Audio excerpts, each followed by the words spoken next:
Number 26 دیکھیں۔ اعوذ باللہ من الشیطان الرجیم، بسم اللہ الرحمن الرحیم۔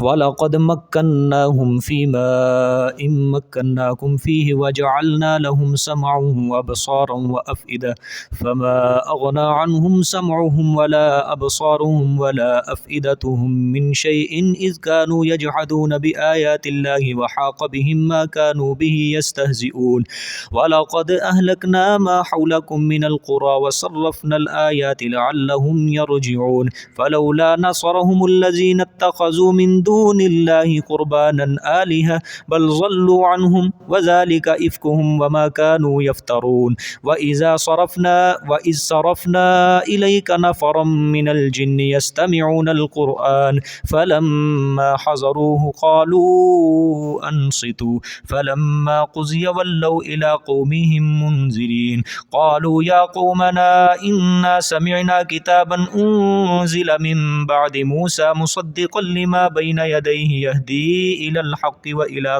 وإلى طريق مستقيم يا قومنا أجيبوا داعي الله وآمنوا به يغفر لكم من ذنوبكم ويجركم من عذاب أليم ومن لا يجب داعي الله فليس بمعجز في الأرض وليس له من دونه أولياء أولئك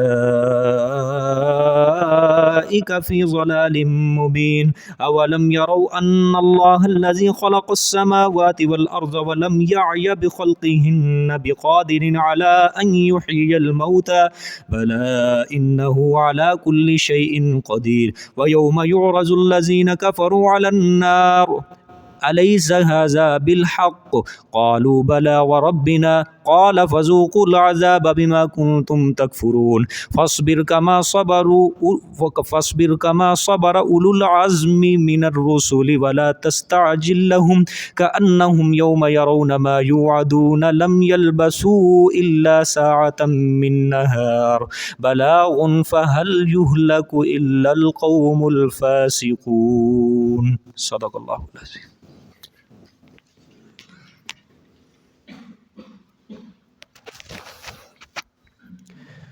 گزشتہ سبق میں اللہ پاک نے ان آیات کے اندر حضرت ہود علیہ السلام کی قوم کا ذکر بیان فرمایا، جس سے مقصود مکہ کے مشرکین کو تخویف دنیاوی سنانا تھا،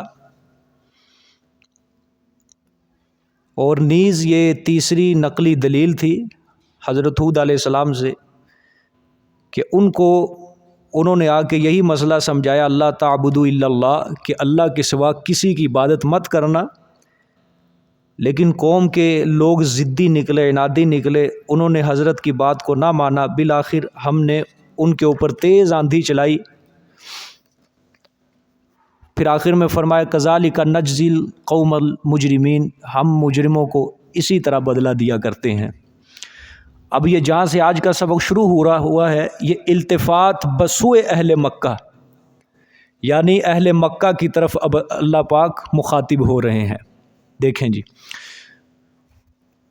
وَلَقَدْ مَكَّنَّاهُمْ فِي مَاءٍ مَّكَّنَّاكُمْ فِيهِ، اور البتہ تحقیق طاقتیں دیں ہم نے ان کو، فی ما بیچ ان چیزوں کے، اِن مَّكَّنَّاكُمْ فِيهِ جو نہیں طاقتیں دی ہم نے تم کو بیچ اس کے۔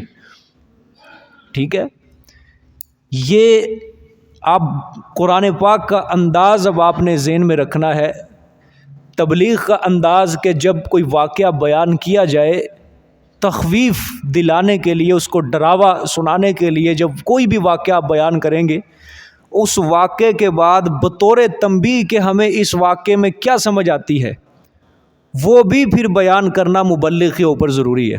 اب پیچھے اللہ پاک نے قوم عاد کا ذکر کیا، ان کے اوپر عذاب بھیجنے کا ذکر کیا، اب اللہ اہل مکہ کو کہہ رہے ہیں کہ دیکھ لو، قوم عاد کو ہم نے جو طاقت دی تھی نا زمین میں، وہ طاقت ہم نے تمہیں نہیں دی، یعنی جتنی دولت، جتنا پیسہ، جتنی دنیا ان کو ہم نے دی تھی، ہم نے اس کا 10واں حصہ بھی تمہیں نہیں دیا۔ اللہ قرآن میں کہتے ہیں اس کا 10واں حصہ بھی، جتنی طاقت ان کے پاس تھی اس طاقت کا 10واں حصہ بھی ہے مشرکین مکہ تمہارے پاس نہیں ہے. جتنی دولت ہم نے ان کو دی تھی اس کا 10واں حصہ بھی تمہارے پاس نہیں ہم نے دیا. ٹھیک ہے، یہ اللہ پاک مشرکین مکہ کو سمجھا رہے ہیں کہ باز آ جاؤ، میری توحید کو قبول کر لو. اب آگے وَجَعَلْنَا لَهُمْ سَمْعًا وَأَبْصَارًا وَأَفْئِدَةً، اور کر دیا ہم نے ان کے لیے کان، اور کر دیا ہم نے ان کے لیے کان، یعنی قوم عاد کے لیے. اسی کی طرف اللہ پاک فرما رہے ہیں واقعہ. وَأَبْصَارًا، اور آنکھیں، وَأَفْئِدَةً، اور دل.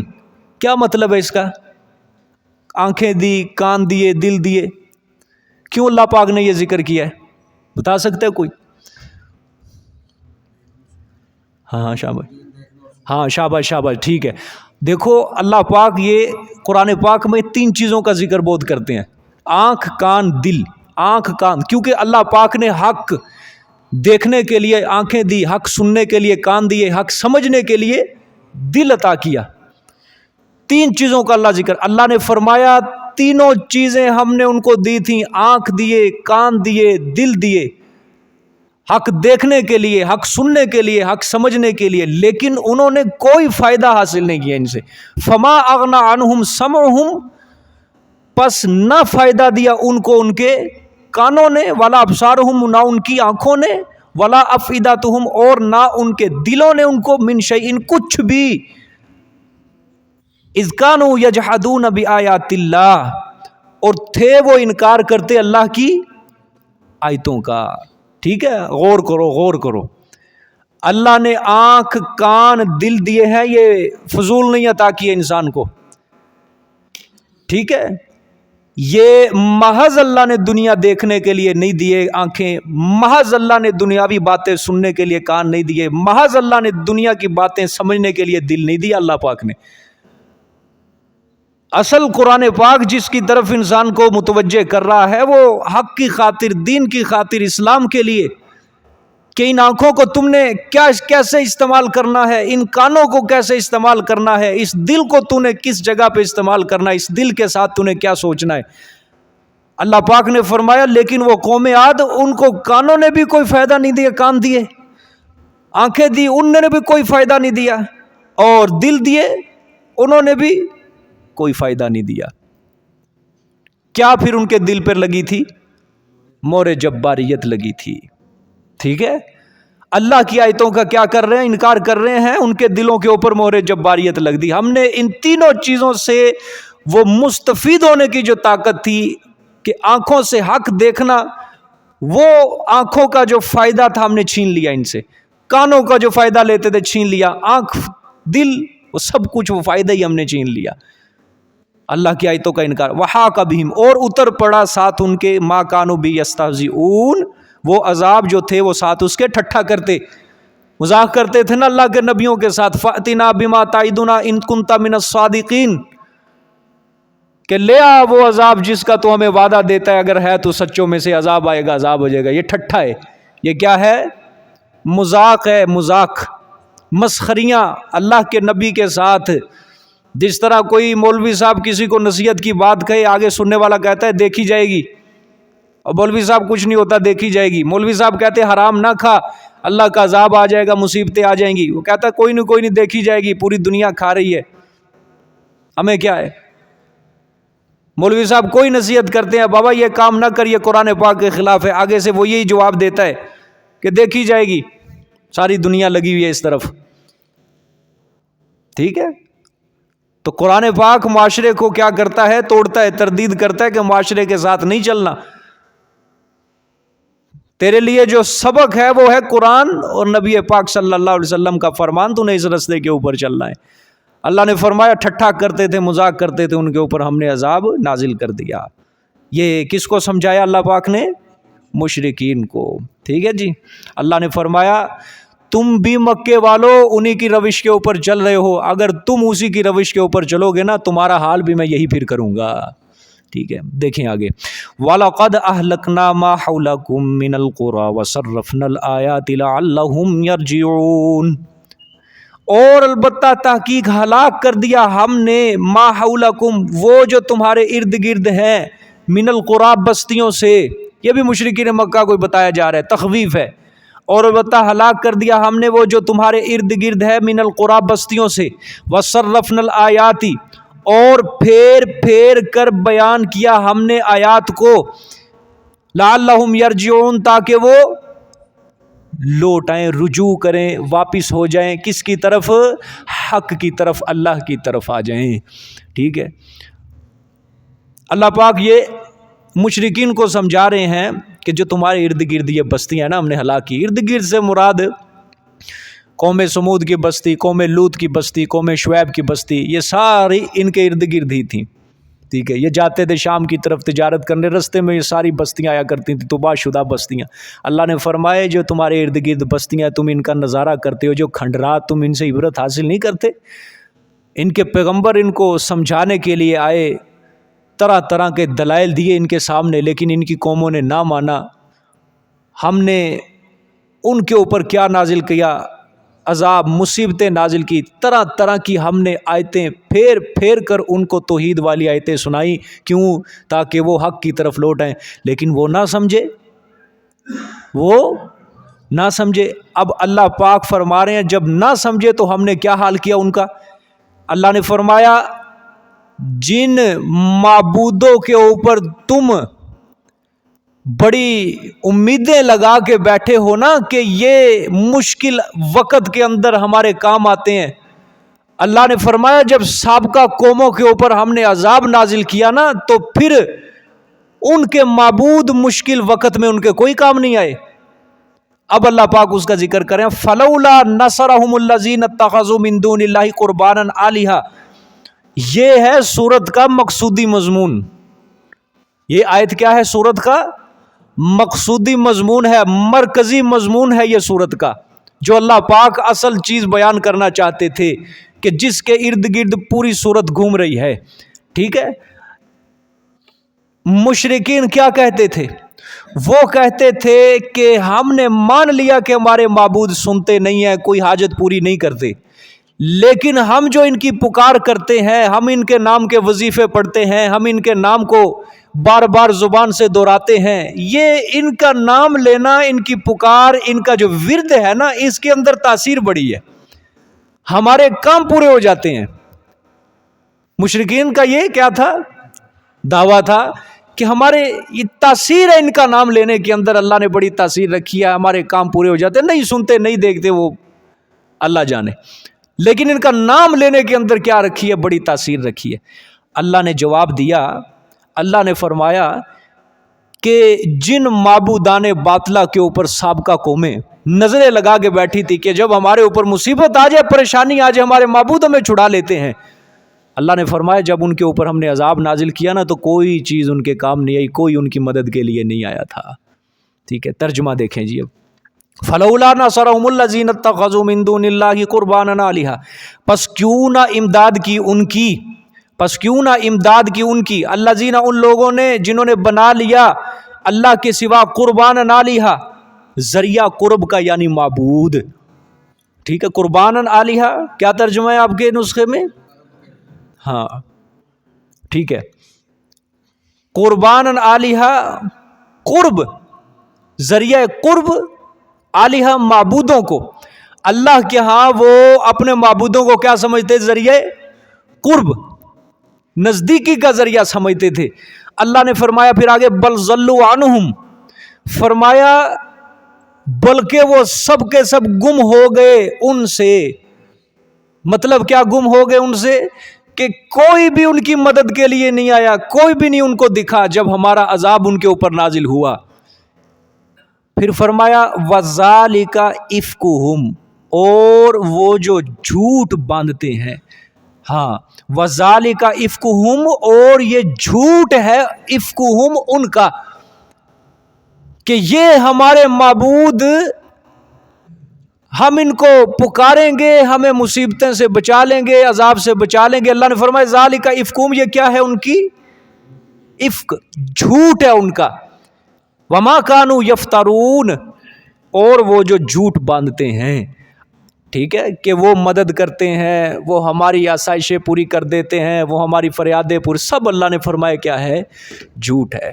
آج بھی آپ سوشل میڈیا کے اوپر دیکھیں گے بڑے بڑے مفتیان کرام یہ مسئلہ بیان کرتے ہیں، یہ شرکیہ مسئلہ یہ بیان کرتے ہیں۔ یہ کیا ہے جی؟ فلانے پیر کا نام لو گے، اتنی بار تم اس کا ذکر کرو گے، ورد کرو گے، تو اللہ پاک اس کی حاجتیں پوری کرتا ہے۔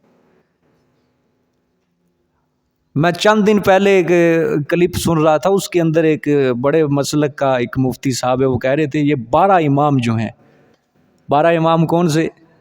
یا جن کو اہل تشیع کہتے ہیں 12 امام، ٹھیک ہے، ہمارے بھی اہل سنت کے اصل امام اہل سنت کے ہم مانتے ہیں، وہ 12 امام ہمارے نزدیک بھی محترم ہے، مؤدب ہے، مکرم ہے، وہ ہم بھی ان کا احترام کرتے ہیں۔ وہ کیا کہہ رہا ہے کہ یہ 12 اماموں کے نام جو ہیں میرے دل پہ نقش ہیں، اور میرا یہ دعویٰ ہے کہ ان 12 اماموں کے نام پڑھ کے تم اللہ سے جو دعا مانگو گے اللہ قبول کرے گا۔ یعنی ان ناموں کی تاثیر ہے کہ ان 12 اماموں کے نام پڑھو گے تو تمہیں اللہ پاک ساری حاجتیں کیا ہو جائیں گی؟ پوری ہو جائیں گی۔ یعنی ان کو کیا کہتے ہیں؟ قرباناً آلیہتن، ذریعہ قرب، ٹھیک ہے، ذریعہ قرب۔ مشرکین مکہ کا عقیدہ کیا تھا؟ پیچھے اللہ پاک نے سورۃ زمر کے اندر بیان کیا، ما نعبدہم لیقربونا الی اللہ زلفیٰ الا لیقربونا الی اللہ زلفیٰ، کہ جن کی ہم عبادتیں کرتے ہیں یہ ہمیں اللہ کے قریب کرتے ہیں۔ اچھا، اسی طرح سورۃ یونس کے اندر ہے کہ جب ان کو کہا جاتا ہے جو جن کی باتیں کرتے ہیں، پکار کرتے ہیں، جو ان کو نہ نفع دے سکتے ہیں نہ نقصان دے سکتے ہیں، جب ان سے پوچھا جاتا ہے ان کی عبادت پکار کیوں کرتے ہو، تو وہ کیا کہتے ہیں؟ ہؤلاء شفعاؤنا عند اللہ، کہ ہمارے سفارشیاں کس کے ہاں؟ اللہ کے ہاں۔ اور کوئی دلیل نہیں، کسی لحاظ سے کوئی دلیل نہیں ہے، بس کیا ہے جی؟ فلانے بزرگ نے کتاب میں لکھا ہے، یہ دلیل ہے، فلانے بزرگ نے کتاب میں لکھا ہے، فلانے بزرگ نے کتاب میں، یہ دلیل ہے ان کے پاس۔ کوئی سند نہیں، کوئی رسول اللہ صلی اللہ علیہ وسلم کی حدیث نہیں ہے۔ اللہ معاف کرے، کہ آپ صلی اللہ علیہ وسلم اپنے صحابہ سے یہ کہتے تھے کہ جب میں دنیا سے چلا گیا تو میرا نام لے کے، اتنی بار میرا نام لینا، تمہاری ساری حاجتیں پوری ہو جائیں گی؟ کیا یہ تعلیم دے کے گئے؟ عبداللہ ابن عباس رضی اللہ تعالیٰ عنہ کو آپ صلی اللہ علیہ وسلم نے نصیحت کی تھی کہ بیٹا جب بھی مانگنا ہے تو اللہ کے سامنے اپنی حاجت رکھنا، اللہ کے آگے اللہ سے فضل مانگنا، اللہ سے۔ پھر صحابہ اکرام کو آپ تلقین کرتے تھے کہ اگر جوتے کا تسمہ بھی تمہارا ٹوٹ جائے تو اس کے اندر بھی اللہ تعالیٰ کے آگے اپنی حاجت کو رکھو۔ آپ کی تو یہ تعلیم تھی، اور یہ 14 صدیاں گزرنے کے بعد اب ایک ٹیبل کے اوپر بیٹھ کے، ایک اسٹوڈیو کے اندر بیٹھ کے دین کا اس طرح مذاق اڑانا، بیڑا غرق کرنا کہ فلانے بزرگ کا وسیلہ لے کے دعا مانگی جائے جی اللہ حاجتیں پورے کرتا ہے، 12 اماموں کا وسیلہ پیش کر کے دعا مانگی جائے جی قبول کرتا ہے، حاجتیں پوری ہو جاتی ہیں ساری کی ساری۔ قرآن پاک تو ہمیں یہ کہتا ہے ادعونی استجب لکم، اللہ کہتے ہیں مجھے پکارو میں تمہاری دعاؤں کو قبول کروں گا، کہتا ہے نا کہ قرآن پاک ڈائریکٹ قرآن پاک کہہ رہا ہے ادعونی استجب، مجھے پکارو میں تمہاری پکار کو قبول کروں گا۔ انبیاء علیہ الصلوۃ والسلام نے کیا کسی نبی کا، کسی ولی کا نام لے کے اللہ سے کوئی چیز مانگی ہے؟ آدم علیہ السلام نے کیا کہا؟ ربنا ظلمنا انفسنا وان لم تغفر لنا وترحمنا لنکونن من الخاسرین۔ حضرت نوح علیہ السلام کی کشتی چلی، کوئی کسی کا نام لیا؟ ڈائریکٹ کس سے فریاد ہو رہی ہے؟ اللہ پاک سے۔ حضرت یونس علیہ السلام مچھلی کے پیٹ میں، ڈائریکٹ کس سے فریاد کر رہے ہیں؟ ابراہیم علیہ السلام آگ کے اندر ہیں، کس سے فریاد ہے؟ موسیٰ علیہ السلام بحر کلثم کے کنارے، پیچھے فرعون ہے، آگے سمندر ہے، کس سے فریاد کی ہے؟ آپ صلی اللہ علیہ وسلم نے بدر کی رات سر سجدے میں رکھ کے کس کے آگے فریاد کی ہے؟ کیا آپ صحابہ کو یہ سمجھا رہے تھے کہ حضرت ابراہیم کا نام لو، اتنی بار ورد کرو، ہمیں صبح بدر کے میدان کے اندر فتح نصیب ہوگی؟ کیا یہ سمجھا رہے تھے؟ یہی سمجھا رہے تھے کہ اللہ کی طرف رجوع کرو، اللہ کا نام لو، اللہ کے آگے دعائیں کرو۔ آپ کی تو یہ تعلیم ہے۔ اب 14 صدیاں گزرنے کے بعد اس طرح کی تعلیمات سے لوگوں کو آگاہ کرنا اللہ پاک ہمیں دین کا صحیح رستہ نصیب فرمائے، دین کی صحیح سمجھ اللہ پاک ہم سب کو نصیب فرمائے۔ تو قربان آلہۃ، مشرکین کیا کہتے ہیں؟ یہ ذریعہ قرب، یہ معبود کیا ہے؟ ذریعہ قرب ہے۔ اللہ نے فرمایا جب ان کے اوپر پھر مصیبتیں اتری نا، کیا ہوا پھر؟ بل ضلوا عنہم، سب گم ہو گئے، سب گم ہو گئے، کوئی کسی کے کام نہیں آیا۔ وذالک افکہم، یہ سب جھوٹ، وما کانوا یفترون۔ بعض مولوی سمجھاتے ہیں اپنے مقتدیوں کو، اصحاب کہف کا نام لکھ کے اپنے گھر کے دروازے پہ لٹکا لو، کوئی جن بلا تمہارے گھر میں داخل نہیں ہوگا۔ اصحاب کہف کا نام لکھ کے اپنے دروازے کے دہلیز پہ لٹکا لو، کوئی مصیبت تمہارے گھر میں داخل نہیں ہوگی۔ اللہ قرآن میں کیا کہتا ہے؟ سورۃ فاطر کی اول آیات پڑھو، اللہ کہتے ہیں کہ جب میں کسی کو تکلیف دینے پہ آ جاتا ہوں نا، میری پھر تکلیف دی ہوئی کو کوئی روک نہیں سکتا، اور جس پہ میں رحمت کرنے کا ارادہ کر لیتا ہوں پھر میری رحمت کو بھی کوئی روک نہیں سکتا۔ پھر قرآن سورۃ انعام کے اندر غالباً کہتا ہے وَإِن يَمْسَسْكَ اللَّهُ بِضُرٍّ فَلَا كَاشِفَ لَهُ إِلَّا هُوَ، اگر تمہیں اللہ کوئی تکلیف پہنچا دے، اللہ کے سوا پھر اس کو کوئی دور۔ وَإِن يَمْسَسْكَ بِخَيْرٍ فَلَا رَادَّ لِفَضْلِهِ، اور جب اللہ کی طرف سے تمہیں کوئی بھلائی کا ارادہ کرے اللہ پاک تو اسے کوئی رد۔ ان اللہ علی کل شیء، اللہ ہر چیز پر کیا ہے؟ قادر ہے۔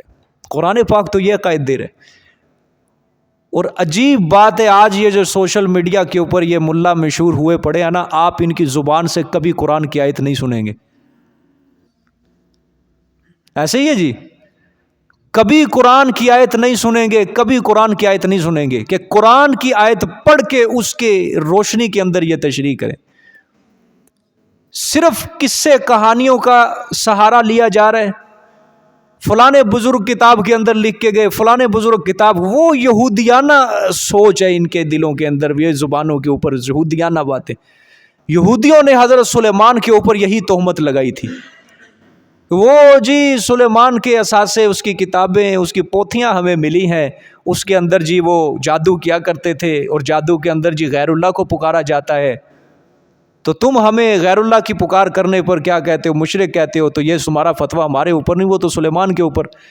اللہ نے اس کا سورۃ بقرہ میں جواب دیا وما کفر سلیمان، سلیمان نے کفر نہیں کیا، وہ جتنے کام کیے تھے وہ سارے شیاطین نے کام کیے تھے۔ ہم بھی قرآن پاک کی روح سے یہی کہتے ہیں، اللہ کے بزرگ، اللہ کے ولی جو ہوتے ہیں، اللہ کا رستہ اور قرآن کا رستہ، توحید کا رستہ دے کے جاتے ہیں۔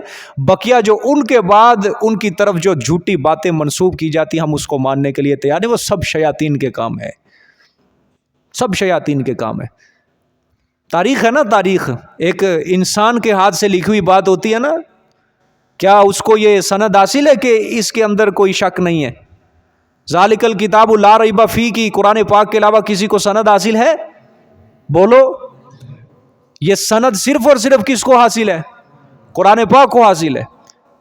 تاریخ کی اگر بات کریں گے، تاریخ نے انبیاء کو بھی نہیں چھوڑا۔ ہاں، سلیمان علیہ السلام کے اوپر بڑی بڑی تہمتیں لگائی ہیں، حضرت داؤد علیہ السلام کو بھی اس کے اوپر بڑی بڑی تہمتیں لگائی گئی، بری بری۔ عیسیٰ علیہ السلام ہیں، اور کئی پیغمبر ہیں، بنی اسرائیل کے اندر پیغمبر گزرے، کئی تہمتیں لگائیں۔ بات سمجھ میں آئی ہے کہ نہیں؟ صحابہ اکرام کو نہیں چھوڑا تاریخ نے، تو اولیاء اللہ یہ تو بہت بعد کی بات ہے۔ اس لیے جب بھی آپ کے سامنے کوئی ایسا کفریہ شرکیہ قصہ بیان ہو تو گھبرانا نہیں ہے، بس یہی کہنا ہے ذالک افکہم، یہ سب کیا ہے؟ جھوٹ ہے، یہ ہم نہیں ماننے کے لیے تیار۔ کیوں؟ ہمیں اللہ کا قرآن کافی ہے۔ الیس اللہ بکاف عبدہ، کہ اللہ اپنے بندے کے لیے کافی نہیں ہے؟ سمجھ آئیے کہ نہیں؟ اللہ کافی ہے ہمیں، اور قرآن پاک جو کہتا جائے گا، اس کے مقابلے میں جتنے مرضی ملا آ جائیں، ہم نہیں مانیں گے، ہم قرآن پاک کی بات کو مانیں گے۔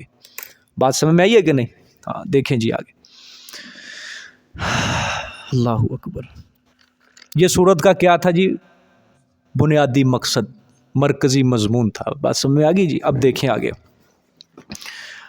کتنی عقلی دلیلیں تھیں، نقلی دلیلیں کتنی تھی جی؟ 4 دلیل. اب چوتھی دلیل اب شروع ہو رہی ہے. وَإِذْ صَرَفْنَا إِلَيْكَ نَفَرًا مِّنَ الْجِنِّ يَسْتَمِعُونَ الْقُرْآنَ فَلَمَّا حَضَرُوهُ قَالُوا أَنصِتُوا فَلَمَّا قُضِيَ وَلَّوْا إِلَىٰ قَوْمِهِم مُّنذِرِينَ. چوتھی تفصیلی نقلی دلیل از جنات سے. ٹھیک ہے, آیت کا ترجمہ دیکھیں. اور جب کہ پھیر کر لے آئے ہم الیہ کا طرف آپ کے میرے پیغمبر صلی اللہ علیہ وسلم نفرم من الجن ایک جماعت جنوں سے. غور سے قرآن پاک کی آیت سمجھنی ہے. ایک جماعت جنوں سے یستمعون القرآن, ہاں جو توجہ سے سننے لگے قرآن کو, جو توجہ سے سننے لگے قرآن کو. ایک ہوتا ہے یسمعون, ایک ہوتا ہے یستمعون. یسمعون کا مطلب ہے سننے لگے قرآن کو, یستمعون کا مطلب ہوتا ہے غور سے سننے لگے قرآن کو. اتنا روب, اتنا دبدبا قرآن کا ان کے دلوں میں آ گیا کہ توجہ سے سننے لگے یہ کلام کیسا ہے. فلما حضروہ, پس جب کہ پورا کیا گیا, یعنی جب وہ خاموشی سے قرآن پاک سن رہے ہیں, چپ کر کے قرآن پاک سن رہے ہیں. فلما حضروہ, ہاں پس جب کہ حاضر ہوئے وہ اس کو, یعنی جو قرآن سننے لگے. ٹھیک ہے, قالوا انصتو, تو کہنے لگے انصتو, خاموشی سے سنو. کیا ہے, کہنے لگے کہ چپ کر کے سنو. کیا سنو, چپ کر کے قرآن سنو. کون کہہ رہی ہے جماعت, کس کی, جنات کی. فلما قضیہ, پس جب کہ پورا کیا گیا. فلما قضیہ, پورا کیا گیا مطلب وہ جنوں کی جماعت نے معاملہ پورا کیا, یعنی ایمان لے آئے, شرک سے توبہ کر لی, گناہوں سے توبہ کر لی. وَلَّوْا إِلَىٰ قَوْمِهِم مُنذِرِينَ, اور پھرے وہ طرف اپنی قوم کے. وَلَّوْا, پھرے وہ طرف اپنی قوم کے, یعنی اپنے جنات قوم کے. منذرین, ڈرانے والے. ٹھیک ہے جی. اچھا, شان نزول سمجھ لو. عرب کے لوگ جو تھے نا, یہ سال بعد میلے کے اندر جایا کرتے تھے, میلہ لگایا کرتے تھے سال بعد عرب کے لوگ. جس طرح آج کل یہ پنجاب کے اندر بھی رسم و رواج ہے کہ سال بعد کیا لگتا ہے, میلہ لگتا ہے. سکھوں کے اندر رواج ہے ویساکھی, ساکھ کا مہینہ آتا ہے, ویساکھی لگتی ہے.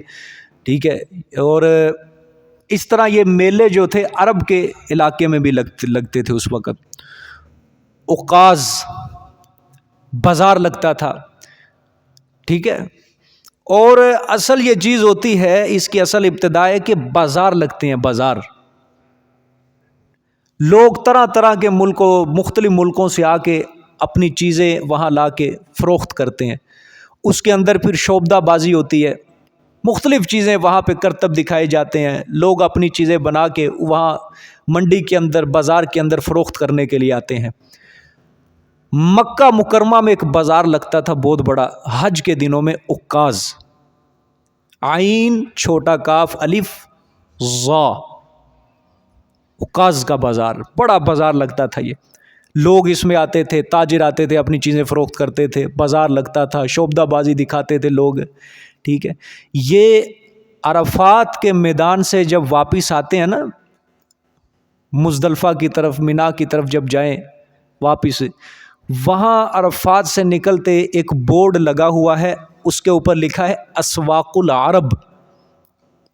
اسواق العرب مطلب عرب کے بازار. اس کے نیچے انہوں نے تیر کا نشان دیا ہوا ہے کہ وہ جس طرف تیر ہے اس طرف اگر جائے نا, وہ بڑے کھلے کھلے میدان ہے. وہاں پہ میلے لگتے ہوتے تھے, وہاں پہ بڑے بڑے بازار لگتے تھے. تو یہ عکاظ کا جو بازار تھا یہ وہاں پہ لگا کرتا تھا. مدینہ منورہ کے اندر بھی اسی طرح لگے کرتے تھے. سال بعد میلے, بازار, تاجر آتے تھے, منڈیاں لگا کرتی تھی. حبشے کے لوگ آتے تھے, اپنی شوبدہ بازی دکھاتے تھے, کرتب دکھاتے تھے بڑے بڑے. ٹھیک ہے, تو آپ صلی اللہ علیہ وآلہ وسلم عکاظ کا میلہ لگنے والا تھا. یہ مکہ مکرمہ کے وقت کی بات ہے. آپ تشریف لے گئے اس بازار میں. اور مقصد کیا تھا؟ وہاں جا کے میں اللہ کی توحید بیان کروں گا، لوگوں کو اسلام کی دعوت دوں گا۔ اس مقصد سے آپ کیا گئے؟ اس اوقاز کے بازار میں گئے۔ حضرت کے ساتھ آپ کا ایک شاگرد تھا زید بن حارثہ رضی اللہ تعالی عنہ۔ اس وقت لوگ حضرت زید بن حارثہ کو زید بن محمد کہا کرتے تھے، منہ بولا بیٹا تھا۔ تو رات کو جب آپ نکلے نا حرم شریف سے، جب نکلے تو چند قدم آگے جا کے ایک وادی آتی ہے، وادی نخلہ۔ وادی کا نام کیا ہے؟ وادی نخلہ۔ اس وادی میں جا کے آپ نے رات گزاری کہ چلو صبح ہوگی تو میں اپنا سفر جاری رکھوں گا، اوقاز بازار میں پہنچ جاؤں گا۔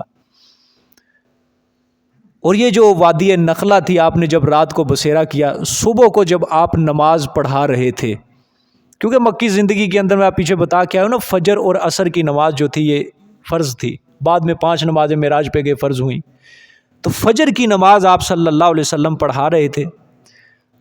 اب یہاں تک ایک بات ہے، اس کو ایک طرف رکھو کہ آپ صلی اللہ علیہ وسلم کیا سنا رہے تھے؟ فجر کی نماز پڑھا رہے تھے، ٹھیک ہے، ایک واقعہ یہاں تک ختم ہوا۔ دوسری بات یہ ہے کہ آپ صلی اللہ علیہ وسلم کے دنیا میں آنے سے پہلے یہ جو شیاطین جنات ہوتے تھے، یہ آسمانوں تک ان کی رسائی ہوتی تھی۔ وہاں جا کے ملائکہ کی باتیں یہ سنا کے پھر آ کے یہ نیچے کاہنوں کو بتایا کرتے تھے، اور وہ جو کاہن ہوتے تھے ایک سچی بات کے ساتھ 99 جھوٹ ملا کر لوگوں کو بتایا کرتے تھے مستقبل کی باتیں۔ جب آپ صلی اللہ علیہ وسلم اس دنیا میں آئے تو ان کا آسمان پر جانا بند ہو گیا۔ اب جب یہ اوپر جا رہے ہیں تو ان کو کیا لگتے ہیں؟ شہاب ثاقب، سورۃ ہجر میں غالباً اس کا ذکر ہے، پتھر بج رہے ہیں، یا زخمی ہو جاتے تھے یا جل بھن جایا کرتے تھے، مر جایا کرتے تھے یہ۔ اب یہ سارے شیاطین اکٹھے ہوئے، گئے بڑے اپنے شیطان کے پاس، ابلیس کے پاس جا کے سارا معاملہ رکھا کہ حضرت صاحب یہ معاملہ پیش آ رہا ہے، اب آسمان تک رسائی ہماری نہیں ہو رہی، ادھر جا کے پتھر لگتے ہیں۔ تو وہ بڑے شیطان نے کہا کہ ضرور کوئی نہ کوئی واقعہ پیش آ چکا ہے، کوئی واقعہ ضرور پیش آ چکا ہے، ذرا تحقیق کرو، پوری زمین کے چکر لگاؤ۔ پھر اس شیطان نے مختلف وفد بھیجے، جنات کے مختلف وفد، وہ سارے وفد کوئی کسی علاقے میں جا رہا ہے، کوئی کسی علاقے میں جا رہا ہے، کوئی کسی علاقے میں جا رہا ہے۔ مورخین نے لکھا ہے ایک نصیبین کا علاقہ ہے، یہ یمن کا علاقہ ہے۔ کہا جاتا ہے کہ جنات کے جو بڑے بڑے سردار ہیں نا، سردار، وہ اس علاقے میں رہتے ہیں، یمن کا جو نصیبین علاقہ ہے۔ اس علاقے سے ایک وفد گیا حجاز کی طرف، اس کی ڈیوٹی کی کہ تو حجاز کی طرف، کیونکہ یہ مکہ مدینہ کا پرانا نام جو ہے نا حجاز ہے، یہ حجاز مقدس مکہ مکرمہ اور مدینہ کو کہا جاتا ہے۔ یہ سعودی عرب تو بعد میں، یہ جب آل سعود کی حکومت آئی ہے انہوں نے رکھا ہے نام اس کا بعد، لیکن اصل نام اس کا کیا ہے؟ حجاز مقدس، اس کا اصل نام یہی ہے حجاز۔ ابھی یہ 1-1.5 صدی پہلے اس کا نام بدلا ہے۔ تو وہ جو حجاز کی طرف آ رہا ہے وہ وفد، اب آپ صلی اللہ علیہ وآلہ وسلم نماز پڑھا رہے ہیں، اور ادھر سے وہ جن نے بھیجا کہ جاؤ تلاش کرو کوئی واقعہ، کون سا رونما ہوا ہے۔ یہ جو وفد آیا تھا، مورخین لکھتے ہیں 9 افراد پر مشتمل تھا، 9 جن تھے، بڑے بڑے سردار تھے۔ یہ جب اس کا چکر کاٹنے لگے، آپ صبح کی نماز پڑھا رہے تھے تو وہ جنات پھرتے پھرتے وہاں پہنچ گئے۔ جب انہوں نے آپ صلی اللہ علیہ وآلہ وسلم کو نماز پڑھاتے دیکھا اور قرآن کی تلاوت سنی، مورخین لکھتے ہیں کہ آپ صلی اللہ علیہ وسلم سورۃ رحمان کی تلاوت کر رہے تھے۔ سورۃ رحمان کی تلاوت کر رہے تھے تو جنات نے جب آپ کی تلاوت سنی، ان کے اوپر فوراً کپ کپی کانپنے لگے، روب طاری ہو گیا ان کے اوپر۔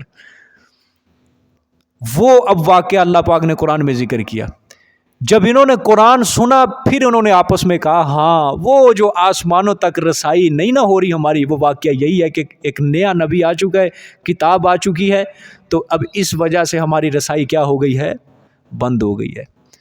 اب آپ ذرا غور کرو آیت کے اندر، اللہ نے فرمایا ہم پھیر کر لے کر آئے تھے آپ کی طرف،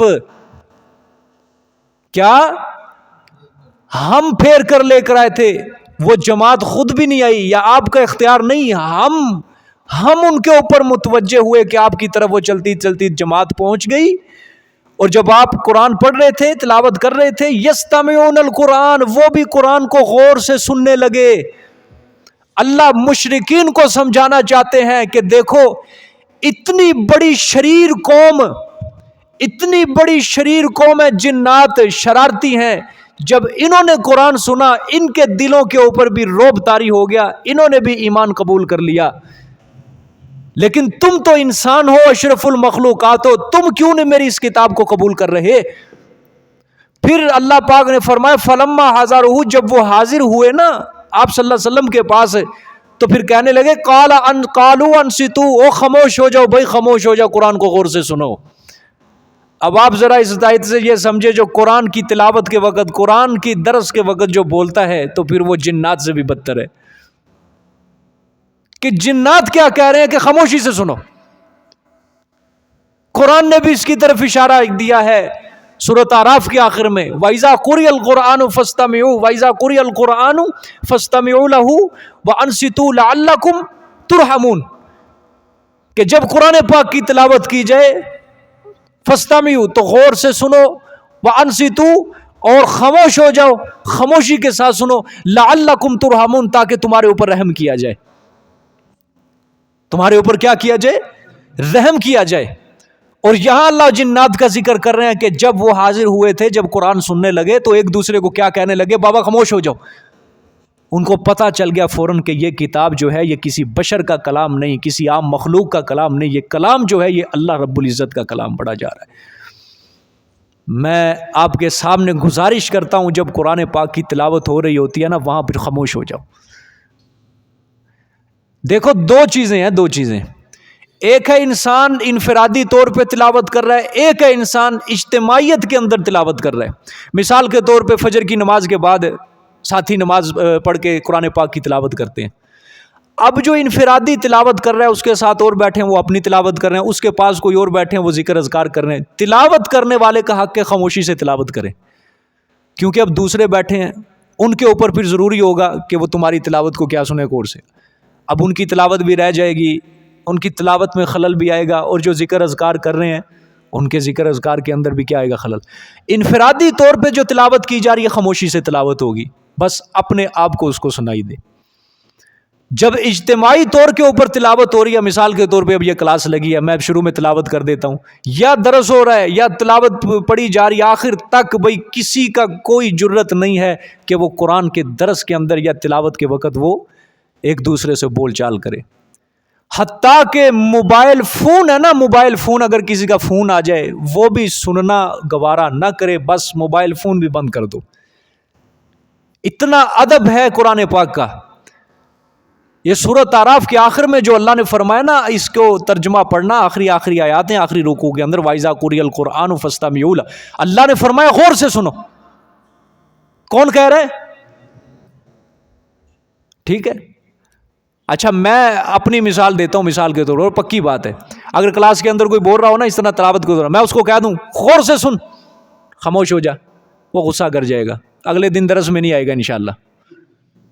صحیح کہہ رہا ہوں، نہیں آئے گا، غصہ کر کے بیٹھ جائے گا، جی میری انسلٹ ہوئی ہے، میری بات کا غصہ. اور وہ جو خدائے وحدہ لا شریک ہے، بادشاہوں کا بادشاہ ہے، وہ شہنشاہ ہے، پوری کائنات کا مالک ہے، وہ قرآن میں کہہ رہا ہے فاستمعوا لہ، غور سے سنو. چلو میری بات کا غصہ کر کے نہ آئے اس کی مرضی ہے، لیکن وہ اللہ کی بات کا اگر غصہ کہے گا تو ڈنڈے پڑیں گے کہ نہیں پڑیں گے؟ ٹھیک ہے. تو خدا را اس کی طرف توجہ کیا کرو. یہ ہمارے اندر بہت زیادہ کمی ہے، ایک کوتاہی ہے ہمارے اندر، ایک غلطی ہے، اس کو ماننا پڑے گا. فون آ رہا ہے قرآن پاک کا درس کے وقت، جب میں شروع کر دوں اعوذ باللہ، بلکہ نہیں اعوذ باللہ، جب بس سامنے نسخہ کھل گیا آ گیا، بس دنیا کے ساتھ اپنا تعلق منقطع کر دو، بھول جاؤ دنیا، بھول جاؤ رشتہ داریاں، بھول جاؤ سب کچھ، بس اب اپنا تعلق کس کے ساتھ رکھ لو؟ اللہ کے ساتھ. اللہ میں سب کچھ چھوڑ کے تیرے پاس آ چکا ہوں، اب میری کال، میرا رابطہ صرف تیرے ساتھ ہے. بس جب تک قرآن کا درس ختم نہیں ہو جاتا میرا تعلق اب تیرے ساتھ وابستہ رہے گا. سمجھ آئیے کہ نہیں؟ ہمارے اندر یہ بہت بڑی غلطی ہے، کوتاہی ہے، اس چیز کو ہمیں دور کرنا پڑے گا۔ اور یاد رکھنا، اس کی وجہ سے، بے ادبی کی وجہ سے اللہ پاک کی رحمت جو ہوتی ہے ختم ہو جاتی ہے۔ العلم کلہ ادب، علم کیا ہے؟ سارے کا سارا ادب۔ تو قرآن سے بڑی ادب والی کتاب کون سی ہے؟ اس کی بات جب ہو رہی ہوتی، اس سے بڑی ادب والی کتاب کون سی ہے؟ اللہ قرآن میں مومنین کی صفات ذکر کرتا ہے، جب ان کے اوپر وہ جو میرے مومن بندے ہیں، جب ان کے اوپر قرآن کی تلاوت پڑھی جاتی ہے، آیتیں پڑھی جاتی ہیں، وہ رو تھو کے آنسو بہا کے اپنا سر سجدے میں گرا دیتے ہیں، رونے لگ جاتے ہیں دھاڑے مار مار کے۔ ابو بکر صدیق جب قرآن کی تلاوت کرتے تھے روتے تھے، اتنا روتے تھے، ان کی داڑھی مبارک آنسوؤں سے تر ہو جایا کرتی تھی۔ ہم 1 گھنٹے کے لیے جب آتے ہیں، ہمارے اندر یہ ہمیں اپنی کمی دور کرنی ہوگی۔ اپنے موبائل بند، ایروپلین پہ لگا دو، سائلنٹ پہ لگا دو، کوئی مسئلہ نہیں ہے۔ اللہ کے لیے کرو گے نا تو کوئی کام اللہ پاک برباد نہیں کرے گا۔ وہ ہستی جو ہے جس کے ہاتھ میں پوری کائنات کا نظام ہے، اس کے ہاتھ میں حالات کی تبدیلی کا نظام ہے، جب تم اس کی خاطر موبائل کو بند کر دو گے، دنیا سے لا تعلق کا اظہار کر دو گے، اللہ کے سپرد اپنے معاملات کر دو گے، پھر اللہ جانے آپ کے کام جانے۔ جب تم اللہ کے لیے یہ کام کر دو گے تو پھر اللہ تمہارے کام کو ختم کر دے گا، برباد ہو جائے گا، نہیں ہوگا۔ بات سمجھ میں آ رہی ہے کہ نہیں؟ ہاں، جو ہی قرآن پاک کا نسخہ سامنے آ جائے، بس ارد گرد کون ہے؟ نہیں، میرا رابطہ کس کے ساتھ ہے؟ اللہ کے ساتھ ہے۔ میرا تعلق کس کے ساتھ ہے؟ اللہ رب العزت کے ساتھ ہے۔ بس سمجھ آئیے؟ آپس میں چیم گوئی، آپس میں گفتگو، آپس میں ایک دوسرے سے بات کرنا بالکل ناجائز ہے، ناجائز ہے، ناجائز ہے۔ غور سے پھر قرآن پاک سننا پڑے گا، ٹھیک ہے؟ خود ہی دیکھ لو، فلما حاضروہ قالوا انصتوا، جنات کہہ رہے ہیں خاموش ہو جاؤ۔ پھر جو نہیں خاموش ہوگا، جو قرآن پاک کی تلاوت کے دوران بولے گا، درس کے دوران، پھر وہ جنات سے بھی کیا ہے؟ بدتر ہے، پھر اس سے اچھے جنات ہیں۔ ٹھیک ہے، دیکھیں جی آگے۔ فلما قضی، پس جب پورا ہو گیا، ولوا الی قومہم منذرین، تو وہ اپنی قوم کی طرف کیا ہوئے؟ ڈرانے والے۔ اچھا، یہ یہاں پہ ایک بات اور بھی ہے، جنات جو ہے نا، جنات، یہ جب کوئی نیک مجلس لگی ہوتی ہے نا، خاص کر قرآن پاک کی، جنات بھی بیٹھے ہوتے ہیں وہاں پہ۔ کیا ڈرنا نہیں ہے؟ جنات بھی بیٹھے ہوتے ہیں۔ خاص کر مدارس کے اندر ہم نے بڑے بڑے واقعات سنے ہیں، بڑے بڑے واقعات سنے ہیں کہ کسی استاد سے جنات پورا قرآن پاک حفظ کر جاتے ہیں، پورا قرآن پاک حفظ کر جاتے ہیں، اور بعد میں وہ کسی بچے کے اندر حاضر ہو کے پھر وہ استاد کے سامنے آ کہتے ہیں کہ حضرت صاحب، میں اس بچے کو کوئی نقصان پہنچانے کی غرض سے حاضر نہیں ہوا، میں صرف یہ بتانا چاہتا ہوں کہ میں آپ کا شاگرد ہوں، اور مجھے اتنے سال ہو گئے آپ کی صحبت میں نے قرآن پاک آپ سے حفظ مکمل کر لیا، اور میرا نام یہ ہے، بس میں یہ بتانے آیا ہوں۔ ہاں، کئی واقعات ہمارے سننے کے اندر ایسے آئے ہیں، سمجھ آئیے کہ نہیں؟ جنات کی جماعت، جب فرشتے ایک اعلیٰ مخلوق ہے، آپ صلی اللہ علیہ وسلم کی حدیث ہے، جب زمین کے اوپر کوئی ذکر و اذکار محفل ہو رہی ہو، کوئی اللہ کا ذکر، قرآن پاک، اللہ کے فرشتے زمین پر وہ محفلیں تلاش کرتے ہیں جہاں اللہ کا ذکر ہو رہا ہو۔ جہاں پھر اللہ کا ذکر ہوتا ہے، فرشتے اس محفل کا آ کے انحصار کر لیتے ہیں، محاصرہ کر لیتے ہیں، آ کے بیٹھ جاتے ہیں۔ تو جنات ان کے اندر بھی بڑے بڑے اعلیٰ مومنین ہیں، اعلیٰ صفات کے حامل لوگ ہیں، ان کے اندر بھی علم کے پیاسے لوگ ہیں، دینی علم کے پیاسے لوگ ہیں، ان کے اندر بھی ایسے لوگ ہیں جو دینی علوم سیکھتے ہیں۔ سمجھ آ گئی ہے کہ نہیں بات؟ ہاں، تو اس سے انکار نہیں ہے، اس سے انکار نہیں ہے۔ دیکھیں جی آگے، بقیہ جنات جنت کے اندر جائیں گے یا نہیں جائیں گے، یہ انشاءاللہ آگے صورت آئے گی، سورت جن، اس کے اندر بھی یہی واقعہ آئے گا، وہاں اس کی تفصیل ہوگی، ٹھیک ہے؟ ابھی موقع نہیں ہے۔ قالوا یا قومنا انا سمعنا کتابا انزل من بعد موسیٰ مصدقا لما بین یدیہ یہدی الی الحق والی طریق مستقیم۔ اب وہ جب وہ لوٹے نا جنات اپنی قوم کی طرف، اب کیا کہا انہوں نے، اے ہماری قوم بے شک ہم نے سنا ہے کتاب کو، ٹھیک ہے۔ سورۃ جن کے شروع والی آیت کیا ہے جی؟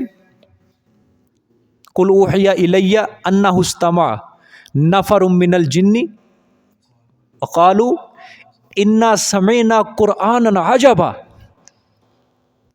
وہ جنات گئے نا، بے شک کہا انہوں نے کہ بے شک ہم نے سنا ہے قرآن عجیب کتاب سنے۔ وہ یہاں پہ کیا ہے؟ سمعنا کتابا، وہ اسی لیے میں نے ترجمہ کیا کہ ہم نے سنا ہے ایک عجیب کتاب کو، ٹھیک ہے۔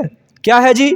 انزل من بعد موسیٰ، نازل کی گئی بعد موسیٰ علیہ السلام کے۔ اب دیکھو جنات کو پورا یقین ہے، پورا علم ہے، ٹھیک ہے۔ موسیٰ کے بعد نازل کی، مصدقا لما بین یدیہ، تصدیق کرنے والی ہے وہ ان کتابیں کی جو ان سے پہلے گزری، یہدی الی الحق، کی رہنمائی کرتی ہے طرف حق کے، والی طریق مستقیم، اور طرف راہ راست کے رہنمائی کرتی ہے۔ یہ کون کہہ رہے ہیں؟ جنات کہہ رہے ہیں۔ اللہ اکبر، ان کا انداز دیکھو، اپنی قوم کو سمجھانے کا انداز دیکھو کیا ہے، اور یہ انداز ہمارے پاس بھی نہیں ہے، یقین کرو۔ ان کی تبلیغ ہے، پہلے وہ دے رہے ہیں ترغیب۔ یہ جو آیت ہے قالوا یا قومنا انا سمعنا، یہ کیا ہے؟ ترغیب ہے کہ آؤ قرآن قبول کر لو۔ وہ کتاب جو ہے وہ حق کی طرف کیا کر رہی ہے؟ رہنمائی کر رہی ہے، سیدھے راستے کی طرف رہنمائی کر رہی ہے، ٹھیک ہے۔ پھر یا قومنا اجیبوا داعی اللہ وآمنوا بہ یغفر لکم من ذنوبکم ویجرکم من عذاب علیم۔ اے ہماری قوم، اب ترغیب بعد از تمہید، ترغیب کے بعد اب ایک تمہید ہے۔ اے ہماری قوم، کہا مانو تم اللہ کے داعی کا، داعی مطلب دعوت دینے والا، اس سے مراد کون ہے؟ آپ صلی اللہ علیہ وسلم یا قرآن پاک۔ کہا مانو تم اللہ کے داعی کا، وآمنوا بہ، اور ایمان لاؤ ساتھ اس کے۔ ہاں جب ایمان لاؤ گے، کہاں مان لو گے؟ یغفر لکم من ذنوبکم، تو بخش دے گا وہ واسطے تمہارے گناہوں کو، تمہارے گناہوں کو کیا کر دے گا؟ بخش دے گا۔ وَيُجِرْكُم مِّنْ عَذَابٍ عَلِيمٍ، اور وہ پناہ دے گا تمہیں دردناک عذاب سے، وہ پناہ دے گا تمہیں دردناک عذاب۔ اب دیکھو ترغیب ہے، ترغیب کے بعد تمہید ہے، اب آگے ترہیب ہوگی، پورا سن لو پھر میں سمجھاتا ہوں۔ اب ترہیب ہے آگے، ترہیب ڈراوا، ترغیب کہ ترغیب دینا ایمان کی طرف، قرآن کی طرف، ٹھیک ہے۔ اب ترہیب ہے ڈراوا، دیکھیں وَمَن لَا يُجِبْ دَاعِيَ اللَّهِ، اور وہ جن جو نہیں کہا مانے گا، وہ انسان نہیں کرنا یہاں پہ وَمَن لَا يُجِبْ، ٹھیک ہے ہاں، اور وہ جن جو نہیں قبول کرے گا اللہ کے داعی کا کہنا، جو نہیں کہا مانے گا، فَلَيْسَ بِمُعْجِزٍ فِي الْأَرْضِ، پس نہیں وہ عاجز کرنے والا اللہ کو زمین میں، ٹھیک ہے۔ 2,000 سال عمر ہوتی ہے ان کی، جنات کی 3,000 سال عمر ہوتی ہے، اور انسان کا جو بچہ پیدا ہوتا ہے نا 1 یا 2، یعنی ایک دفعہ ڈیلیوری میں 1 یا 2، اور ان کے جو بچے پیدا ہوتے ہیں 70 80 ایک دفعہ میں۔ ہاں ایسی قوم ہے اللہ پاک کی ہے، ایسی مخلوق۔ انسان کی قبائلی زندگی جو ہے نا یہ ختم ہو چکی ہے۔ قبائلی زندگی جو تھی نا انسان کی، پچھلے دور کے اندر قبائل ہوتے تھے، وہ تو توڑ دیا یہ بے ایمان، یہ جب سے انگریز آئے ہیں وہ زندگی ختم کر دی، کیونکہ اس کے اندر مسلمانوں کی اجتماعیت تھی بڑی پکی۔ ان جنات کی قبائلی زندگی اب تک موجود ہے، اب تک ان جنات کی قبائلی زندگی وہ کوئی توڑ نہیں سکا، ابھی تک ان کی قبائلی زندگی اسی طرح چلتی ہے، ٹھیک ہے۔ تو وہ جن کیا کہہ رہے ہیں، اگر تم نہیں نہ مانو گے تو اللہ کا جب عذاب آ گیا نا تم اس کی پکڑ سے نکل نہیں سکتے، ٹھیک۔ وَلَيْسَ لَهُ مِن دُونِهِ أَوْلِيَاء، اور نہیں ہوگا واسطے اس کے سوا کوئی کارساز بھی۔ أُولَٰئِكَ فِي ضَلَالٍ مُّبِينٍ، یہی وہ لوگ ہیں واضح گمراہی میں، ٹھیک ہے جی۔ اچھا یہ ایک بات سمجھے، پیچھے آیا من بعد موسیٰ، جو اتاری گئی ہے موسیٰ کے بعد، یہ جنات تھے مشرک. جب انہوں نے قرآن سنا نا سورۃ جن کے اندر آتا ہے وَلَن نُشْرِكَ بِرَبِّنَا أَحَدًا، ہم اس کے ساتھ اب کسی کو شریک نہیں کریں گے. یہاں پہ یہ کہہ رہے ہیں کہ موسیٰ کے بعد اتاری گئی کتاب. ٹھیک ہے، سورۃ جن کے اندر آتا ہے فَآمَنَّا بِهِ وَلَن نُشْرِكَ بِرَبِّنَا أَحَدًا، کہ ہم اس کے ساتھ اب کسی کو شریک نہیں کریں گے. یہ موسیٰ علیہ السلام کا نام کیوں لے رہے ہیں پھر، جبکہ قرآن کیا کہتا ہے یہ مشرک تھے. علاوہ ازیں موسیٰ علیہ السلام کے بعد شریعت کس کی ہے؟ عیسیٰ علیہ السلام کی. آپ صلی اللہ علیہ وسلم سے پہلے تو شریعت کس کی ہے؟ عیسیٰ کا نام پھر کیوں نہیں لیا گیا؟ تو موسیٰ کا نام وہ کیوں لے رہے ہیں؟ جواب اس کا یہ ہے، بعض لوگوں نے اس لفظ سے یہی فرمایا کہ وہ لوگ یہودی تھے. کیا تھے؟ یہودی تھے. جنات وہ تھے وہ جو یہودی تھے. پھر سوال ہوگا وہ تو مشرک تھے، قرآن کہہ رہے، قرآن کیا کہہ رہے؟ مشرک تھے. ٹھیک ہے، سورۃ جن میں جس طرح آتا ہے. تو اس کا جواب یہ ہے کہ جس طرح یہودی تھے نا، یہودی، اب یہودیوں کا ایمان تھا تورات کے اوپر، موسیٰ علیہ السلام کے اوپر، لیکن ان کے عمل کے اندر کیا تھا؟ شرک تھا. عملی طور پر کیا تھے؟ وہ مشرک تھے. جس طرح اللہ قرآن میں کہتا ہے وَقَالَتِ الْيَهُودُ عُزَيْرٌ ابْنُ اللَّهِ، یہودیوں نے کیا کہا کہ عزیر اللہ کا بیٹا ہے. ٹھیک ہے، اہل کتاب بھی ہیں، تورات کے اوپر ایمان بھی ہے، موسیٰ علیہ السلام کے اوپر ایمان بھی ہے، نبیوں کو مانتے ہیں، لیکن عملی طور پہ کیا ہے؟ مشرک. سادہ سا جواب اس کا یہ ہے کہ وہ جنات کی جو جماعت تھی ہے تو موسیٰ علیہ السلام کے امتی تھے، لیکن عملی طور پر کیا تھے؟ وہ مشرک تھے. کیا تھے؟ مشرک تھے. اس وجہ سے انہوں نے کیا کہا ہے کہ موسیٰ علیہ السلام کے بعد کتاب اتاری گئی ہے جو تصدیق کرنے والی ہے پہلی کتابوں کی. ٹھیک ہے جی. اچھا، اسی طرح آپ دیکھیں یہ ایک لفظ آیا ہے یغفر لکم من ذنوبکم، اس کا پورا ترجمہ کیا لکھا ہے نسخے میں؟ بخش دے گا وہ تمہارے، صرف یہی لکھا ہے تمہارے گناہوں کو. ہاں، کچھ کا لفظ تو نہیں ہے، کچھ یا بعض نہیں ہے. اچھا، بعض نسخوں میں اس کا ترجمہ کیا گیا بخش دے گا وہ تمہارے کچھ گناہوں کو، بعض گناہوں کو. بعض نسخوں میں ترجمہ کیا گیا تمہارے گناہوں کو بخش دے گا. وجہ اس کی کیا ہے؟ یہ من جو ہے نا، من، جنہوں نے ترجمہ کیا ہے کچھ گناہوں کو، وہ من کو کرتے ہیں تبعیضیہ، یعنی من کا ترجمہ ہو رہا ہے کچھ یعنی بعض گناہوں کو. یعنی جب انسان جو کافر ہوگا اسلام قبول کر لے گا اس کے وہ گناہ معاف ہو جائیں گے جو حقوق اللہ کے متعلق ہے، لیکن حقوق العباد اس کے معاف نہیں ہوں گے.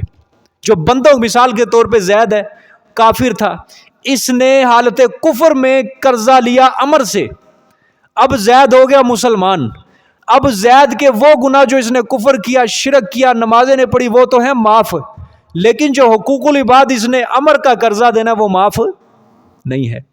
سمجھ آ گئی جو بات؟ اچھا، بعضوں نے اس کا ترجمہ کہ من جو ہے زائدہ، اس وجہ سے اس کا کوئی ترجمہ نہیں ہے، من زائدہ ہے. ٹھیک ہے، تو سیدھا ترجمہ کر دیا تمہارے گناہوں کو اللہ کیا کر دے گا؟ بخش دے گا. اچھا، وَيُجِرْكُم مِّنْ عَذَابٍ عَلِيمٍ، اور وہ پناہ دے گا تمہیں دردناک عذاب سے. اور جو اللہ کے داعی کی بات کو نہیں مانے گا تو کوئی عاجز نہیں کر. جنات کی طاقت انسان سے زیادہ ہے، لیکن وہ کیا کہہ رہے ہیں؟ تم اللہ کی پکڑ سے بھاگ نہیں سکتے، پکڑ لے گا تمہیں. ٹھیک، یہ کس کو سنانا مقصود ہے؟ مشرکین کو، اور ساتھ ہمیں بھی. ٹھیک ہے، اور پھر جب اللہ نے پکڑ لیا تمہارا کوئی کارساز بھی نہیں ہوگا اللہ سے بچانے والا. ٹھیک ہے، آگے دیکھیں جی. اولم یروا ان اللہ الذی، اچھا یہ جو جنات تھے نا، یہ آپ صلی اللہ علیہ وسلم کے جب پاس آئے تھے آپ صلی اللہ علیہ وسلم کو خبر نہیں ہوئی کہ میرے قریب سے جنات کی جماعت گزری ہے. مکہ مکرمہ کے اندر جب یہ جماعت آئی تھی وادی نخلہ، انشاءاللہ جب اللہ پاک لے کے جائے گا نا ہمیں عمرے پہ، محرم کے قریب ایک مسجد ہے، مسجد جن، وہاں پہ وہ مسجد تعمیر کی گئی ہے، وہاں پہ یہ واقعہ پیش آیا تھا. قریب ہی حرم کے، یہ جو بیک جانب ہے نا، پچھلی جانب ہے، وہ جہاں بڑھیا ابو جال کا گھر ہوا کرتا تو لائبریری آپ صلی اللہ علیہ وسلم کی پیدائش کا وہ جدھر لائبریری، اسی طرف آگے کو نکلیں وہ قبرستان ہے جو مکے کا، کیا نام ہے، جنت المعلا، اسی کی طرف یہ مسجد اسی روڈ کے اوپر ہے، وادی جن، وادی نخلہ، اسی جگہ مسجد جن ہے. یہ وہاں پہ یہ واقعہ سارا پیش آیا تھا. سمجھ آ گئی جی بھی؟ اللہ اکبر. یہ جو جنات تھے جب یہ واپس گئے نا 300 جن پھر مدنی زندگی میں آپ صلی اللہ علیہ وسلم کے پاس آئے تھے اسلام قبول کرنے کے لیے. اس بار آپ صلی اللہ علیہ وسلم کو پتہ نہیں چلا، اللہ نے وحی کے ذریعے آپ صلی اللہ علیہ وسلم کو بتایا تھا کہ ایک جنوں کی جماعت حضرت آپ کے پاس آئی ہے، وہ قرآن سن کے گئی ہے.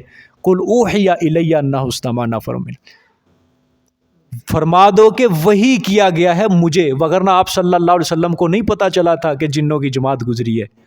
اور یہاں پہ لوگ سمجھاتے ہیں کہ آپ صلی اللہ علیہ وسلم کو پوری کائنات کے ذرے ذرے کا علم. سمجھ آ گئی جی بات؟ ہاں بعد میں آپ صلی اللہ علیہ وسلم کے پاس جنات کی جماعت آتے، ہاں 2 مرتبہ تقریباً آپ صلی اللہ علیہ وسلم سے ثابت ہے صحیح حدیث میں کہ آپ خود جنات کے پاس تبلیغ کے لیے گئے تھے مدنی زندگی میں. بقیہ جو آنا جانا ہے آپ صلی اللہ علیہ وسلم کا تبلیغ کے لیے بقیہ حدیث میں تو وہ مستند حدیث ہے ثابت، لیکن 2 یا 3 دفعہ جو ہے یہ ثابت ہے حدیث کی کتاب میں. ٹھیک ہے آگے دیکھیں. اولم یروا ان اللہ الذی خلق السماوات والارض ولم یعی بخلقہن بقادر علی ان یحیی الموتى بلی انہ علی کل شیء قدیر. اب یہ جی ہے قیامت کے اوپر دلیل ہے، موت کے بعد دوبارہ زندہ ہونے پر کیا ہے یہ اس کے اوپر دلیل ہے، عقلی دلیل ہے یہ. آیا نہیں دیکھا انہوں نے، آیا نہیں جانتے وہ ان اللہ بے شک اللہ اللہ جی خلق السماوات والارض وہ ذات پاک ہے جس نے پیدا کیا آسمانوں اور زمینوں کو، ولم یعی بخلقہن اور نہیں تھکا وہ ذرہ بھی بخلقہن ان کے پیدا کرنے میں. اللہ اکبر. اللہ نے فرمایا آسمان اور زمین کو پیدا کیا ہے لیکن تھکاوٹ میرے قریب سے بھی نہیں گزری. ہاں یہاں تھوڑی سی دیوار کھڑی کر کے انسان تھک ہار کے بیٹھ جاتا ہے. ٹھیک ہے ایک دن کے اندر حضرت ایک بلڈنگ نہیں کھڑی کر سکتا انسان. 2 منزلہ بلڈنگ بھی ہو نا اس کو بھی 8-10 مہینے سال لگ جاتا ہے کھڑا کرنے پہ، پورا اس کا جب کام ہو جاتا ہے. لیکن اللہ فرما رہے ہیں آسمان زمین کو پیدا کیا ذرہ برابر تھکاوٹ نہیں ہوئی مجھے. اور آیت الکرسی کے اندر بھی کیا فرمایا، پیدا کر کے بھی نہیں تھکاوٹ ہوئی، ولا یعودہ حفظہما اب جو میں ان کی حفاظت کر رہا ہوں اب بھی مجھے تھکاوٹ نہیں ہوتی، اب جو کائنات کا نظام چلا رہا ہوں نا تھکاوٹ اب بھی نہیں مجھے ہوتی ان دونوں کی حفاظت کر کے. ٹھیک ہے بقادر قادر ہے وہ علی اوپر اس بات کے ان یحیی الموتى یہ کہ وہ زندہ کرے گا مردوں کو. حامیم صورتوں کے اندر اللہ نے سب سے زیادہ جو زور دیا ہے وہ موت کے بعد دوبارہ اٹھنے کے اوپر. موت کے بعد دوبارہ زندگی ہے، قیامت آئے گی قیامت آئے گی، سب سے زیادہ اللہ پاک نے قیامت کے اوپر زور دیا ہے. سمجھ آ گئی جی بات؟ بھلا کیوں نہیں، انہ علی کل شیء قدیر مردوں کو زندہ کرنے کی کیا تخصیص ہے، وہ تو ہر چیز کے اوپر قادر ہے. انہ علی کل شیء قدیر بے شک وہ اوپر ہر چیز کے کیا ہے قادر ہے. ٹھیک ہے آگے. وَيَوْمَ يُعْرَضُ الَّذِينَ كَفَرُوا عَلَى النَّارِ تخویف اخروی اور جس دن کے پیش کیے جائیں گے وہ لوگ جنہوں نے کفر کیا علی النار اوپر آگ کے، الیس ھذا بالحق تو ان سے کہا جائے گا آیا نہیں ہے یہ حق، نہیں ہے سچی بات، دنیا میں رہ کے قیامت کا انکار کرتے تھے عذاب کا انکار کرتے تھے، اب بتاؤ کیا یہ عذاب حق نہیں ہے. قالو اب وہ جہنمی کہیں گے بلا کیوں نہیں، وربنا قسم ہے ہمارے رب کی یہ سچی ہی بات ہے. اب وہاں پہ قسمیں اٹھائیں گے. دنیا کے اندر تو اکڑتے تھے تکبر کرتے تھے کوئی عذاب نہیں ہے کوئی قیامت نہیں ہے کوئی دوبارہ زندگی، وہاں پہ قسمیں اٹھا کے کہیں گے قسم ہے ہمارے رب کی یہ واقعتاً کیا ہے سچی بات ہے. سمجھ آ گئی جی بات؟ جو انسان پھر پیار سے نہ سمجھے پھر ڈنڈے سے وہ سمجھ جاتا ہے. بعض ہوتے ہیں نا کھڑ مزاج ہوتے ہیں سمجھتے نہیں ہیں، پیار سے بات کو سمجھنے نہیں، پھر جب تک ان کے اوپر ڈنڈا نہ برسایا جائے پھر سمجھتے ہیں. تو اللہ پاک فرما رہے ہیں دنیا کے اندر تو نہیں سمجھ رہے لیکن جب ان کو جوتے لگیں گے نا پھر یہ سمجھیں گے، پھر قسمیں اٹھا رہے ہیں قسم ہمارے رب کی واقعتاً یہ سچا ہے. یہ اب ہمیں پتہ چل گیا. لیکن اب جتنی مرضی قسمیں اٹھا لیں جتنا مرضی مان لیں وہ ایمان ان کو مفید نہیں ہوگا، فائدہ نہیں دے گا. ٹھیک ہے اب فرمایا آگے قال پھر اللہ فرمائے گا فذوقوا العذاب پس چکھو تم عذاب کو بما کنتم تکفرون بسبب ان کاموں کے جو تم انکار کرتے تھے کفر کیا کرتے تھے. فاصبر کما صبر اولو العزم من الرسل یہ آپ صلی اللہ علیہ وسلم کی طرف آپ نے مخاطب کیا اللہ تعالیٰ نے. ٹھیک ہے اب کس کو مخاطب کیا جا رہا ہے؟ آپ صلی اللہ علیہ وآلہ وسلم. پس صبر کریں آپ جیسا کہ صبر کیا اولو العزم من الرسل پیغمبروں سے. اولو العزم پیغمبروں نے، میرے پیغمبر جو صبر کیا ہے نا، آپ ان کی طرح کیا کریں، صبر کریں. اولو العزم کا مطلب ہوتا ہے ہمت والے. کہتے ہیں نا آپ ہمارے نزدیک اولو العزم کام کر رہے ہیں، مطلب ہمت والا کام کر رہے ہیں. ٹھیک ہے، اولو العزم پیغمبروں نے جو صبر کیا نا، آپ اس طرح صبر کریں. جی بھی کوئی بتا سکتے ہیں اللہ کے اولو العزم پیغمبر کتنے ہیں؟ 5. کون کون سے ہیں؟ نوح علیہ السلام، شاباش. دوسرے؟ ابراہیم علیہ السلام، موسیٰ علیہ السلام، عیسیٰ علیہ السلام. ہاں شاباش، 5. نوح علیہ السلام، ابراہیم علیہ السلام، موسیٰ علیہ السلام، عیسیٰ علیہ السلام، آپ صلی اللہ علیہ وسلم. 5 اللہ کے اولو العزم پیغمبر ہیں. یہ قرآن پاک میں پڑھ کے آئے ہیں پیچھے، حامیم شورا کے اندر میں تفصیل سے سمجھایا ہوں آپ کو. اللہ کے اولو العزم پیغمبر کتنے ہیں؟ 5. یاد کر لو، حضرت نوح علیہ السلام، حضرت ابراہیم علیہ السلام، حضرت موسیٰ علیہ السلام، حضرت عیسیٰ علیہ السلام اور حضرت محمد صلی اللہ علیہ وآلہ وسلم. یہ اللہ کے کیا ہیں؟ اولو العزم پیغمبر ہیں. ٹھیک ہے جی. آپ میرے پیغمبر ان کی طرح کیا کریں؟ صبر کریں. وَلَا تَسْتَعْجِل لَّهُمْ، اور نہ آپ جلدی کریں واسطے ان کے. کیا مطلب جلدی؟ یعنی عذاب کے لیے جلدی نہ کریں. آپ صلی اللہ علیہ وسلم، اللہ کہہ رہے ہیں کہ آپ ان کے عذاب مانگنے میں جلدی نہ کریں. کیا مطلب ہے؟ آپ صلی اللہ علیہ وسلم کو تو قرآن پاک میں کہا گیا ہے کہ آپ ایمان کی بڑی فکر کرتے تھے.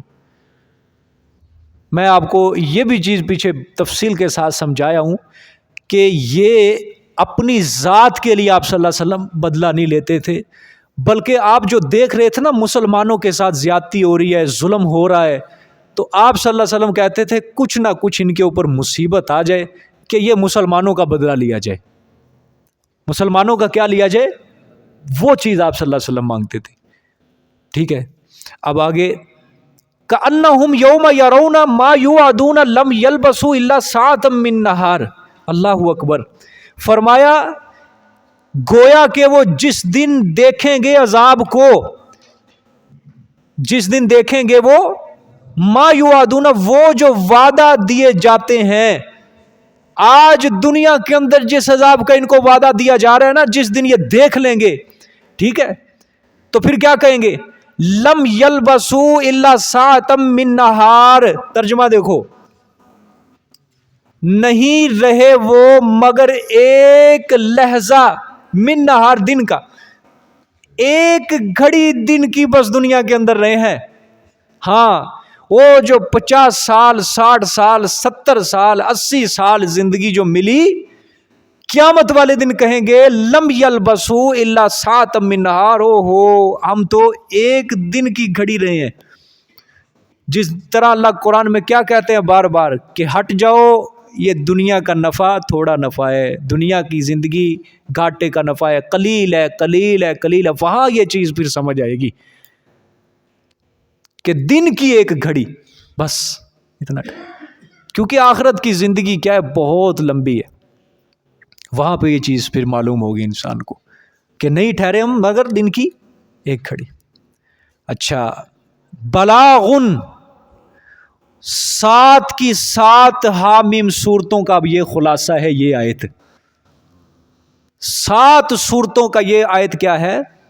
خلاصہ ہے. دیکھو لفظ اللہ نے کیا استعمال کیا، بلاغن.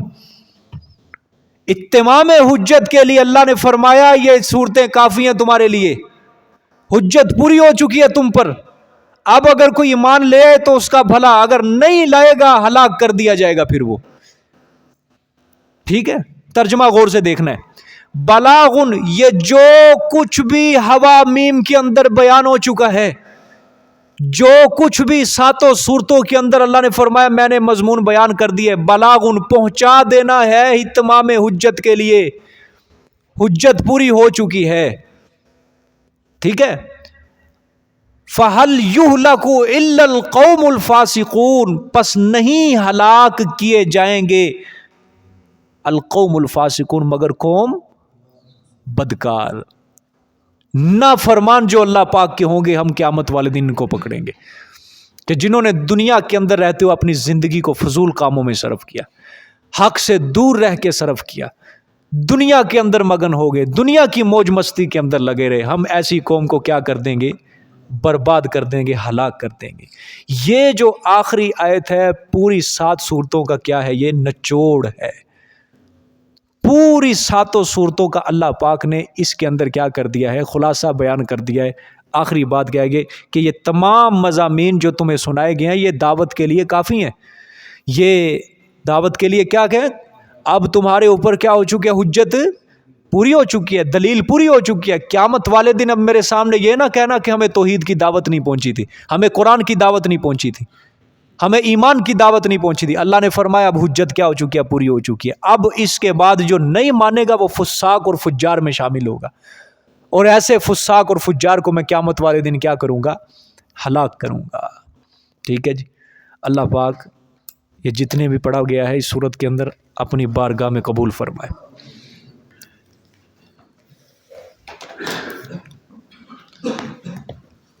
اچھا بھئی، یہ کتاب ہے جو میں نے آپ کو ایک دن درس